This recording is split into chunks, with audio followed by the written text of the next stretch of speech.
तो दोस्तों, इस समय मैं हूँ मनाली और मैक्लोडगंज के रास्ते में। हमारी बस करीब 9 बजे चली थी मनाली से, और इस समय रात के 12 बजे हैं। तो 3 घंटा नॉन स्टॉप चलने के बाद जो हमारे बस के ड्राइवर साहब हैं, उन्होंने यहाँ पे एक होटल रेस्टोरेंट के पास रोका है थोड़ा सा फ्रेशन अप होने के लिए। तो मैं यहाँ पे उतरा, फ्रेश हुआ थोड़ा सा और एक कप चाय पी। तो अब मुझे बताया गया है कि बस जो है यहाँ से नॉन स्टॉप चलेगी और 6 घंटे बाद पहुँचेगी तकरीबन सुबह 6 बजे मैक्लोडगंज। तो मैं थोड़ा सा शेयर करना चाहूँगा अपना एक्सपीरियंस इस जर्नी का। तो क्योंकि ये फिर से रात की जर्नी है, जैसे हमने शिमला से मनाली की थी वो भी रात की ही जर्नी थी। तो ये रास्ता भी बहुत ही एडवेंचरस है। इसमें भी काफ़ी सारे मैंने देखा कि कई सारी टनल्स से हमारी बस पास हुई। तो और बहुत ऊंचे ऊंचे पहाड़ हैं। तो आई एम श्योर अगर आप कभी इस रूट पे आएँ और दिन में जर्नी करें तो आपको बहुत ही ब्यूटीफुल व्यूज़ देखने को मिलेंगे। तो चलिए, मैं देख पा रहा हूँ कि बस के ड्राइवर साहब चढ़ चुके हैं और हॉर्न बजाने ही जा रहे हैं। तो मैं भी जाता हूँ, बस में बैठता हूँ और सवेरे उतरते हैं मैक्लोडगंज धर्मशाला में।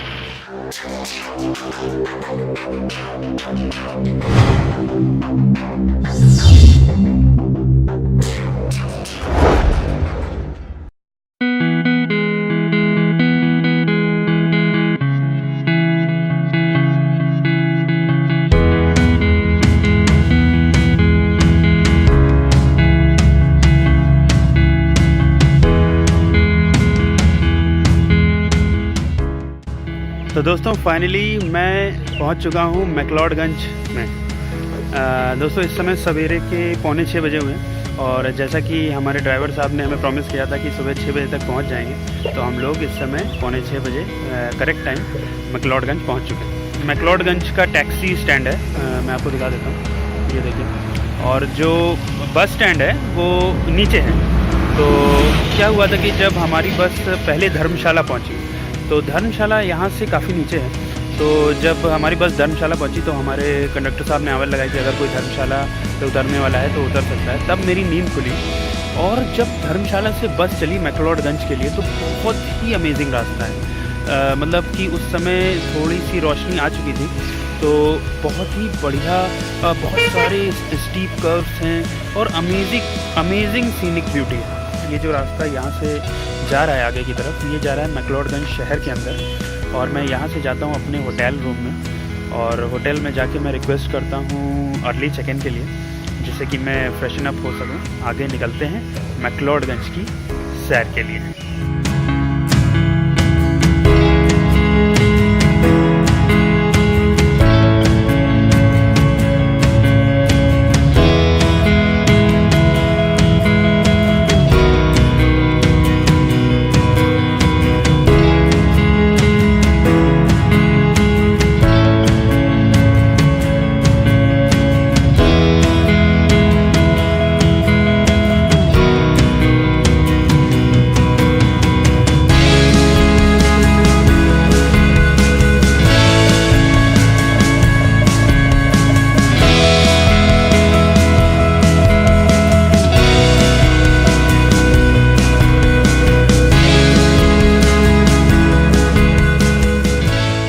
अभी मैं रास्ते में ही हूँ और अपने होटल के लिए बस पहुँचने वाला हूँ। 600 मीटर और रह गया। तो जैसे जैसे मैं जा रहा हूँ इस रास्ते पे, तो मुझे कई सारे मॉन्क्स दिख रहे हैं जो सुबह सुबह मॉर्निंग वॉक कर रहे हैं। तो यहाँ पे एक चीज़ बताना चाहूँगा आप लोगों को कि मैक्लोडगंज जो है वो हिज होलीनेस दलाई लामा जी का रेसिडेंस प्लेस भी है। तो यहाँ पे एक मोनेस्ट्री है, बुद्धिस्ट मोनेस्ट्री, और वहाँ पे हम लोग जाएंगे। और मैक्लोडगंज एक बहुत ही अच्छी जगह है जहाँ पर आप जो तिब्बतियन कल्चर है उसको आप महसूस कर सकते हैं, उसके बारे में आप काफ़ी कुछ जान सकते हैं। तो हम भी जानेंगे, चलिए आगे। तो दोस्तों, हम लोग ऑलमोस्ट पहुँच चुके हैं। मेरा जो होटल है वो भक्सुगनाग रोड पे है और मैं इस समय भक्सुगनाग रोड पे आ चुका हूँ। और मैं देख पा रहा हूँ कि मेरा होटल वो सामने है। तो मैं जाता हूँ होटल में और बात करता हूँ। दोस्तों, मैं इस समय होटल से बाहर आ चुका हूँ। मैं इस समय खड़ा हुआ हूँ भक्सु नाग वाटरफॉल के पास। तो जो ये आप देख पा रहे हैं, ये भक्सु नाग वाटरफॉल जा रहा है। और ये देखिए मेरे पीछे क्या है, ये है स्विमिंग पूल। हाँ, ये स्विमिंग पूल है और मंदिर के अंदर ये एक अमेजिंग स्विमिंग पूल है। और मैं अभी ये मंदिर मेरे सामने है, अगर आप देखें तो ये मंदिर है। और ये जो है ये रास्ता ऊपर जा रहा है भक्सु नाग वाटरफॉल के लिए।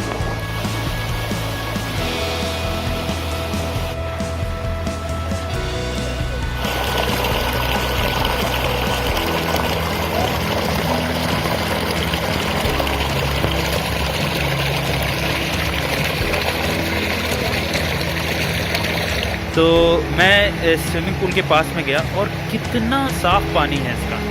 और ये पानी एक्चुअली क्या है, ये भक्सु नाग वाटरफॉल है और उससे ये पानी आ रहा है। और मैं आपको दिखाता हूँ इधर, ये देखिए, ये यहाँ से ये पानी ऊपर से आ रहा है और इस तरीके से ये यहाँ से पानी इस स्विमिंग पूल में एंटर कर रहा है।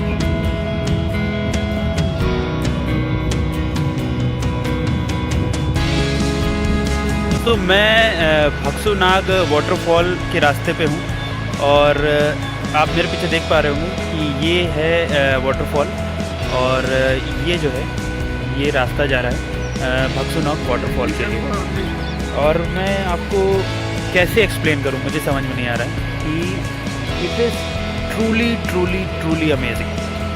मतलब वाटरफॉल्स तो बहुत सारे हैं और हमारा भारत देश मुझे गर्व है कि हमारे यहाँ पे इतनी ज़्यादा अच्छी सीनिक ब्यूटी है कि अगर आपको हिमालय देखना है, आपको अगर रेगिस्तान देखना है, आपको अगर समुद्र देखना है, तो आप हमारे हिंदुस्तान में सब कुछ मिलता है, सब कुछ देख सकते हैं। तो उसी तरीके से ये जो भक्सु नाग वाटरफॉल है, ये मुझे इतना सुंदर लग रहा है ना दोस्तों, इतना सुंदर लग रहा है कि मैं कुछ आपको एक्सप्लेन ही नहीं कर सकता। चलिए मैं इसको और पास से दिखाता हूँ, आगे चल के जाता हूँ और आपको इसका एक्चुअल लुक दिखाता हूँ वहाँ से ऊपर से।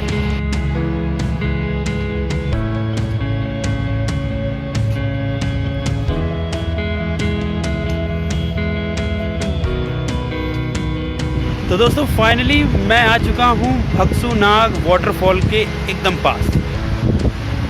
दोस्तों, इतनी मधुर आवाज़ इस वाटरफॉल से आ रही है, आप लोग शायद सुन पा रहे होंगे। और ये वाटरफॉल आप देखिए कितनी ऊंचाई से वहाँ से पानी निकल रहा है और पूरा ये जो रास्ता ट्रैवल्स कर रहा है और ऐसे करते करते नीचे जा रहा है जहाँ भक्सु नाग मंदिर है।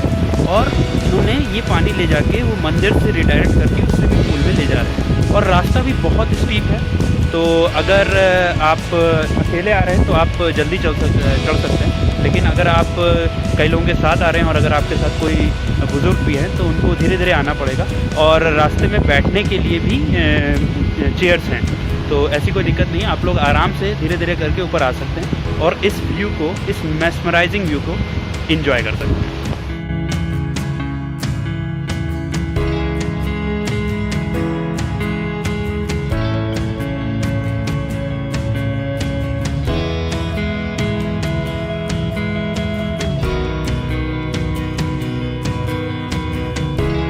तो दोस्तों, फाइनली मैं हूँ एकदम पास भक्सु नाग वाटरफॉल के।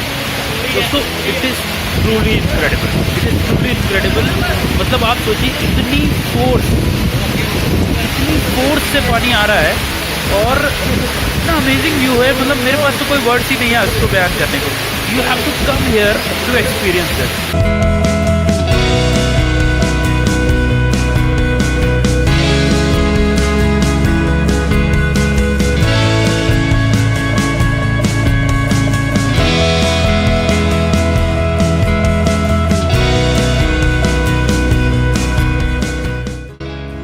दोस्तों, मैं जब इस वाटरफॉल के एकदम पास आया तो मैंने एक बात का एहसास किया कि देखिए हम नेचर के सामने कितने कितने छोटे हैं। मतलब ये पानी का ही एग्जाम्पल ले लेते हैं। पहली बात, ये पानी कितना साफ़ है, एकदम शीशे की तरह साफ़। मैं इसको पास से देखा तो बहुत ही साफ़ पानी है। और क्या होता है जब ये पानी जाता है हमारे शहरों में, तो जब हम तक पहुंचता है पानी, तो हम इसको क्या करते हैं, हम इसको पोल्यूट करते हैं, हम इसको कंटेमिनेट करते हैं। जबकि हमें ऐसा बिल्कुल भी नहीं करना चाहिए, क्योंकि देखिए ये सब नेचुरल रिसोर्सेज हैं जो नेचर ने हमें दिए हैं, और हमको इसको सही तरीके से यूटिलाइज़ करना चाहिए और हमें इसकी इज़्ज़त करनी चाहिए। तो बात यह है कि अगर हमने ही इसकी इज़्ज़त नहीं करी, हमने ही नेचुरल रिसोर्सेज का सम्मान नहीं किया, तो अगर नेचर नहीं रहेगा, नेचुरल रिसोर्सेज नहीं रहेंगे, तो हम कैसे रह सकते हैं।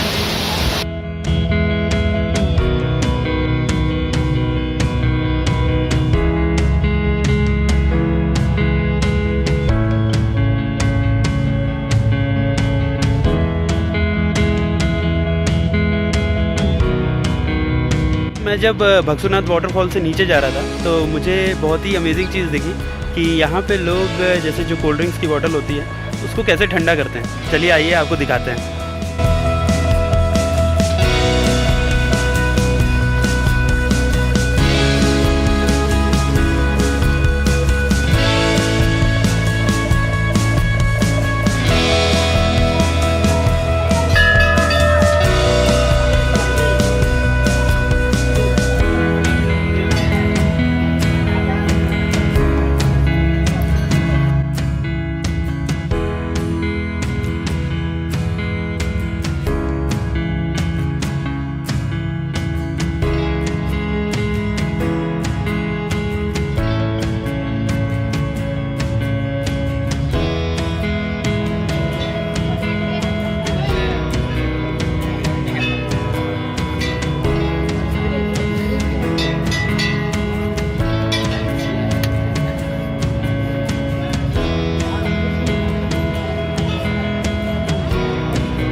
दोस्तों मैं इस समय आ चुका हूँ भक्सुनाथ टेम्पल के प्रेमाइसेस के अंदर। दोस्तों भक्सुनाथ टेम्पल भगवान शिव जी को समर्पित है। तो यहाँ पे जो मेन टेम्पल है वहाँ पे भगवान शिव जी की प्रतिमा है। भक्सुनाथ टेम्पल जो है वो मैक्लोडगंज के ही अंदर है, और जो भी लोग मैक्लोडगंज आते हैं वो भक्सुनाथ टेम्पल अवश्य आते हैं। और भक्सुनाथ टेम्पल से ही जस्ट लगा हुआ है स्विमिंग पूल, और इसी के जस्ट ही पीछे से रास्ता जा रही है भक्सुनाथ वाटरफॉल के लिए। तो आप कभी भी मैक्लोडगंज आइए तो भक्सुनाथ टेम्पल आना बिल्कुल भी मत भूलिएगा। तो दोस्तों मैं इस समय होटल से निकल आया हूँ। मैं गया था भक्सुनाथ वाटरफॉल देखने के बाद मैं होटल गया था, फ्रेशन अप हुआ, और अब मैं बाहर निकला हूँ और अब मैं जा रहा हूँ सबसे पहले तो कुछ खाने, क्योंकि थोड़ी सी भूख लगी है, और उसके बाद हम लोग चलते हैं जो यहाँ की जो बुद्धिस्ट मोनास्ट्रीज़ हैं और जहाँ दलाई लामा जी का रेजिडेंस है उस जगह पे चलते हैं। वो एक कॉम्प्लेक्स है, वहाँ पे ही है सब कुछ आसपास। तो चलिए आगे अपनी जर्नी शुरू करते हैं।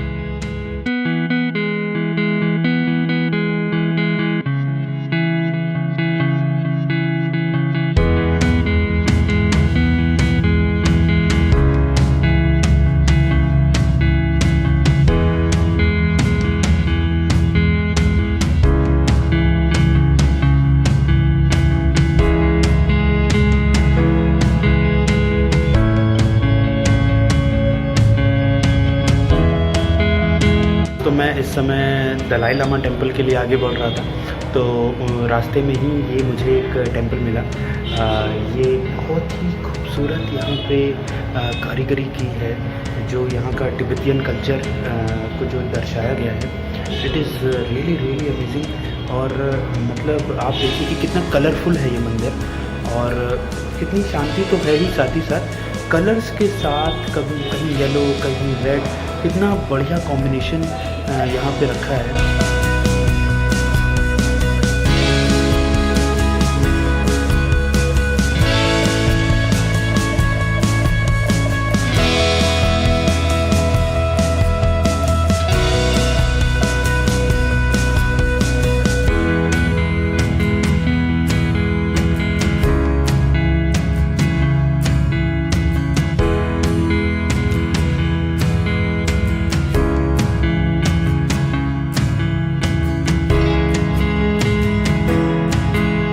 तो दोस्तों ये जो मेरे पीछे स्तूपा है इसको कहते हैं स्तूपा ऑफ कंप्लीट विक्ट्री। तो कितना कितना आप देखिए कि कितना बढ़िया तरीके से इसको बनाया गया है।